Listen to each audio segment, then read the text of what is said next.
Hello and welcome to a brand new hardware review. Today with the gaming mouse, the Natec Genesis GX85, which up until now I've been mistakenly calling the RX85, just like the keyboard I reviewed last week. This is a gaming mouse made for people that want to play MMOs and, as the description says, even MOBAs like League of Legends or Dota 2. But is it that good of a mouse? Well, let's see. And a big thanks to the people at PCcoolers.ro for loaning us this review sample. For those of you with large hands, I have some good news. Apparently, Natec didn't get the memo and actually still makes mice that can be used by people with, well, average or bigger than average hands. So yeah, finally, a mouse you cannot lose in the palm of your hand because it's actually quite big. Well, it's not big in the sense of it being heavy or cumbersome, but it's just the right size a mouse should be for someone that doesn't have... I'd make a Trump joke, but let's not do that. That being said, I do have some disappointing news for left-handed people, namely that this mouse is just for right-handed people. I mean, look at these buttons, they're placed on the left side, so you have to use them with your pinky, which is not really that comfortable to use. It maybe wouldn't be totally impractical, but getting used to it would require quite a lot of effort, and yeah, you may as well get an ambidextrous one because, again, although this design is superb for right-handed people, it won't do anything for left-handed people. I'm not sure if there's a model that is made specifically for left-handed people. I should have actually checked that out, so sorry about that. But let's get down to the nitty-gritty. What exactly is this thing made out of? Well, it's made out of a very nice plastic, a very smooth contour to it. The materials are very high quality, they feel about as good as you can get from a mouse. The coating on the material is the non-stick kind, you know, the one that ensures that dirt won't build up, and in general it will help you keep the mouse nice and clean. It has a very smooth texture, a very clean one, and it doesn't feel slippery at all. It's just the right kind of texture that a mouse should have, unless you go all the way to the top and insert rubber grips or something like that. The only part of the mouse that has some rubber to it is the scrolling wheel, which is very nice to use. It's not one of those wheels that you can just spin once and it will just roll around indefinitely. You do have to go through every bit of the motion to actually get the effect, you know, like most normal scrolling wheels. This is, after all, a mouse made to highlight the use of the buttons, not the scrolling wheel.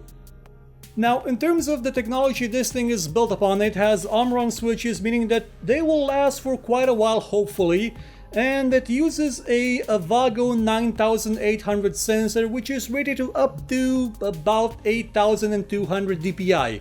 Now, for those who don't know, 8200 dpi is about what you would need if you had, two 4K screens maybe. It's more than enough for just about everyone's uses, I would say.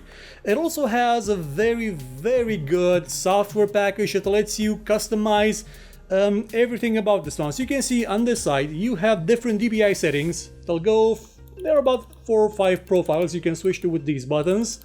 And these you'll be able to customize in any way you want in increments of 50 dpi. Now that is very good granular control of the dpi, and to make things even better, that software control allows you to map a single one of these buttons, or any of them if you want to set a default DPI of 500 when you're pressing them. That's sort of a sniper mode that lets you have more control in games that require you to have some accurate shooting, and then you can go about and increase the DPI to 2000 or something, or whatever you need.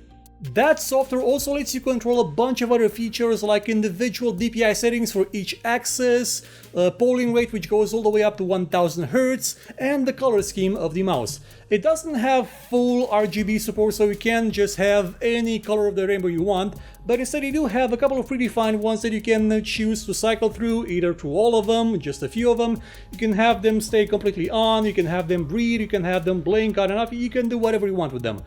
It's not a very, how should I say, some mice tend to have a blinding LED in them. My previous one did, where I would just be, I would have to shield my face sometimes because the mouse just had a hole on the side that would just blind me from time to time. This is not an issue. This mouse was made actually quite well. The LEDs are there just for show. You can't use them really as a flashlight in the dark, but aesthetically they are quite pleasing. Now, in terms of functionality and actual design and how it performs, there are two gripes I have with this mouse. The first one is the left click. There's a border, a little white border right at the edge between the click and the scroll wheel, and that border on this model is a bit too close to the button, meaning that when I press down, it'll actually clip on the button. Not sure if you can hear it properly, but let's try.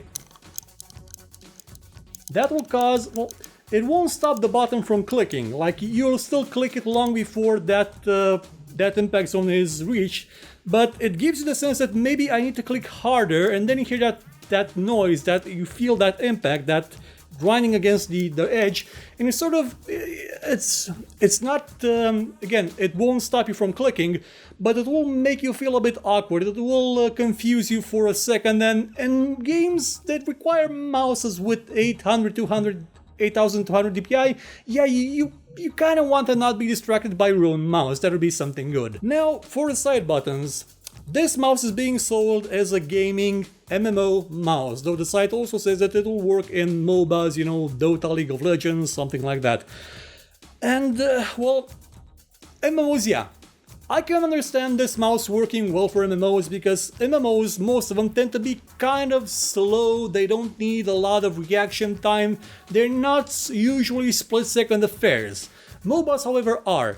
And with this mouse, I really don't see myself playing a long-term MOBA with these buttons, mostly because they are not that practical. For you see, even though there's quite a lot of them, there's 8 buttons, yeah, they're not positioned very well. Now, depending on how you're gonna hold the mouse, let's say for example I'm gonna hold it like this, realistically I'm not gonna be able to reach all these buttons in a pinch. Mostly 3, 4, 5 and 6 are the ones I'm gonna reach, so it's sort of a small upgrade from my old mouse because I only had 2 buttons on it, but it's not really that much. To reach buttons 1 and 2 I'll have to shift my thumb up here, and to reach 7 and 8 I'll have to just shift my thumb all the way back here. So it's not something that you can do realistically unless you're maybe playing with a claw grasp somehow and are completely uncomfortable with actually using the mouse. And that's not how I use the mouse. I just use a normal palm grip like every normal person does. And it's really not that comfortable, not that fast, not that really practical to reach for all these buttons because you just don't have the reaction time needed. And to be frank, they're a bit small. Like, they're a bit small and they're a bit high up. Now, there would be a way that these buttons would have still worked out even if they were this size and this configuration. Were they to be placed a bit lower, they would have worked better, because when I have to lift my thumb up to the mouse, you sort of lose a bit of control, you lose a bit of flexibility, and you end up, when you press the mouse, when you press the keys, you end up pushing the mouse a bit. So if they were a bit lower, like where the palm rest is, or the thumb rest is, you would have had a lot better control, I would say. Like, at least for the first 3 buttons, 3 rows of buttons, you would have better control. The last ones, however, yeah, that's something that you're probably never gonna actually reach most of the time, which is kind of sad because, you know, there are a lot of ways you can design one of these mice, and I appreciate them for using a configuration that actually puts buttons over each other, but these ones, they could have either taken out or they could have put them, I don't know, somewhere around down here, maybe yet an extra one and have 9 of them, and that would be it. After all, these buttons are not actually, well, buttons on mice like these do not have their own identity. The first 2 do, you can put them to be forward and back and they will have an actual identity. They will be recognized as mouse button 4 and 5, but the rest are just shortcut keys for anything else you add in the software. They can be macros, and the software does have very good settings for setting up macros. Like, you can do wait times, you can do number of keys, combinations. It's a very good system. But again, the buttons will work primarily when you set them as shortcuts for keyboards, like something on the numpad, something that you will normally not use, which you can then map into the game as a function key.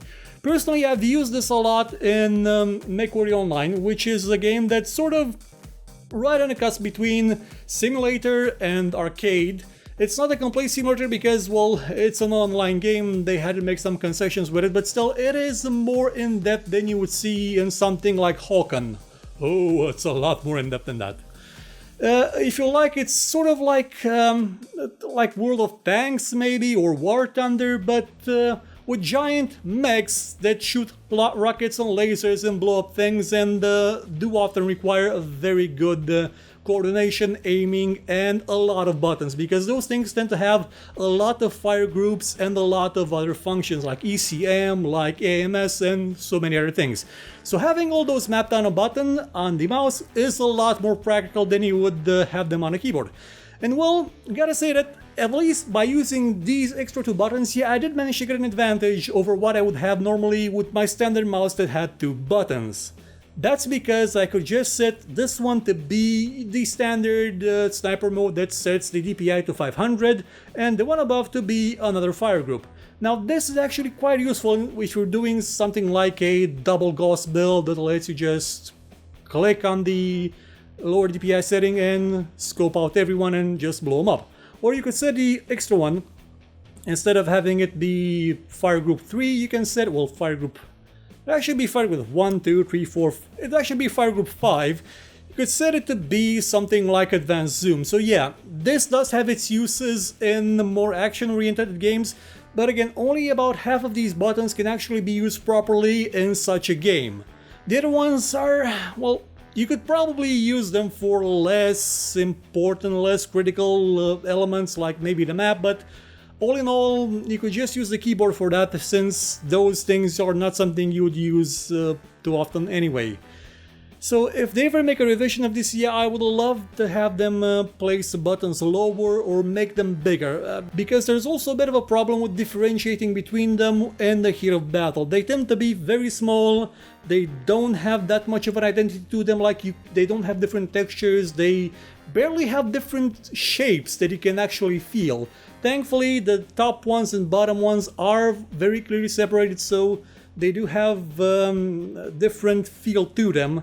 So it's not going to be a problem confusing the top ones and the bottom ones, but the bottom ones or the top ones individually, yeah, you may get lost, and that's kind of a shame. The Natec Genesis GX85 also comes with a system of weights that you can remove at your leisure to make this mouse lighter or heavier depending on what you need. Now most people will probably not have a use for this, but again, if you're someone that needs a perfectly calibrated mouse in terms of weight because you have a certain preferred style, because you're adapted to a certain weight of a mouse, yeah, this can be quite useful for you.